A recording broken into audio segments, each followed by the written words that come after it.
காலையிலேருந்து உடம்பு சோம்பேறித்தனமாக இருந்ததுனால கிச்சன் பக்கமே போகல. சரி ஈவினிங்காவது போகலாம் அப்படின்ட்டு காஃபி போடலான்ட்டு போனேன்.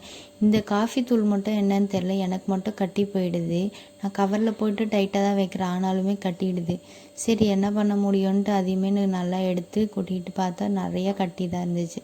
சரி இதை வச்சு தான் அட்ஜஸ்ட் பண்ணி ஆகணும்னு நினச்சிட்டு நான் காஃபி குடிக்க மாட்டேன். அதனால் ஏபிசிடி போட்டு வச்சுருப்பேன். அது மட்டும் கிளாஸில் மிக்ஸ் பண்ணி குடிச்சிட்டு அப்புறம் சரி பழைய சாமான்லாம் இருந்துச்சு, அதெல்லாம் ஃபஸ்ட்டு எடுத்து ஏற கட்டிட்டு அதுக்கப்புறம் அழுக்கு சாமான்லாம் நிறையா இருந்துச்சு, காலையிலேருந்தே வாஷ் பண்ணலை, அதையுமே எடுத்து வச்சுட்டு சரி ஒரே அந்த இடம்லாம் ஒரு மாதிரியாக இருந்துச்சு, அதையும் கையோடு கழுவி விட்டுடலான்ட்டு கையோடு அதையுமே நல்லா கழுவி வாஷ் பண்ணி வச்சுட்டேன். அப்புறமா தான் நீட்டாகவே இருந்துச்சு.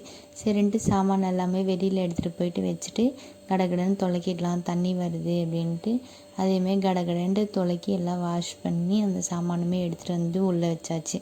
சரி வீட்டை பெருக்கிறது தான் பேலன்ஸ் இருக்குது, அதையும் பண்ணிடலாம் அப்படின்ட்டு சரின்ட்டு சாமான்லாம் எடுத்து வச்சுட்டு சரி கையோடு வீட்டையும் பெருக்கிடலாம் அப்படின்ட்டு பெருக்கி வாரியாச்சு.